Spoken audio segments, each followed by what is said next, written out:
তার বেল্টের বাড়ি আমার তো বেশি কেউ খায় না। তো বেল্ট খুইলা আমার কুত্তার মতো পিড়াই, ক্যামেরার বাইরে খুব ডেঞ্জার। বাঙালিরা ঠিকই বলে উস্তাদের মার শেষ সাথে এবং চুরের 10 দিন গৃহস্থের একদিন। হ্যালো ভিউয়ার্স, আসসালামু আলাইকুম, welcome to another new video.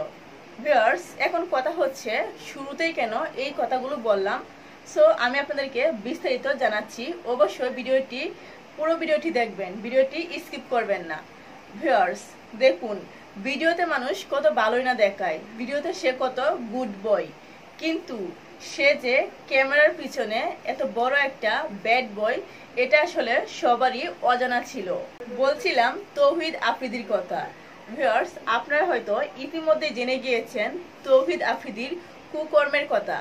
তাকে যদি গ্রেফতার না করা হতো তাহলে হয়তো আমরা জানতে পারতাম না আসলে সে কতটুকু খারাপ ছিল ক্যামেরার পিছনে। আমাদের দেশে যারা ফেমাস কন্টেন্ট ক্রিয়েটর রয়েছেন এবং যারা কিনা ভিডিও ছাড়ার পরে লাখ লাখ ভিউ হয়, তাদেরকেও তিনি নির্যাতন করেছেন। তাদেরকে তিনি ডিবি কার্যালয়ে নিয়ে সেখানে তিনি তাদের উপর অত্যাচার চালিয়েছে। সে গ্রেপ্তার হওয়ার পরপরই কিন্তু এগুলো প্রকাশ পাচ্ছে।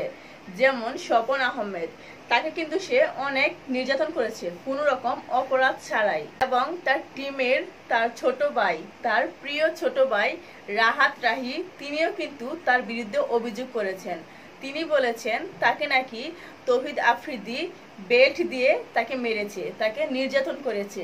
অথচ রাহি কিন্তু তৌহিদ আফ্রিদির হাত ধরে তিনি ফেমাস হয়েছেন, তিনি জনপ্রিয় হয়েছেন। ভিউয়ার্স, আপনারা হয়তো এটা জেনে অবাক হবেন, তৌহিদ আফ্রিদি চাইতো তার থেকে কেউ যেন বড় কন্টেন্ট ক্রিয়েটর না হতে পারে সোশ্যাল মিডিয়ায়। তিনি একজন টিভি চ্যানেলের মালিকের ছেলে এবং তিনি সোশ্যাল মিডিয়ায় খুবই জনপ্রিয় ছিলেন।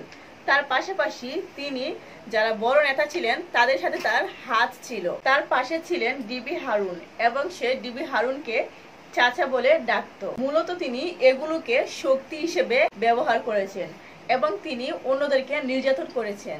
এমনকি অসংখ্য মেয়েদের সাথে তার সম্পর্ক ছিল। গাইস, তৌহিদ আফ্রিদির অনেক টাকা পয়সা আছে, তারা অনেক টাকা পয়সার মালিক, তারা হয়তো খুব সহজেই ছাড়া পেয়ে যাবে।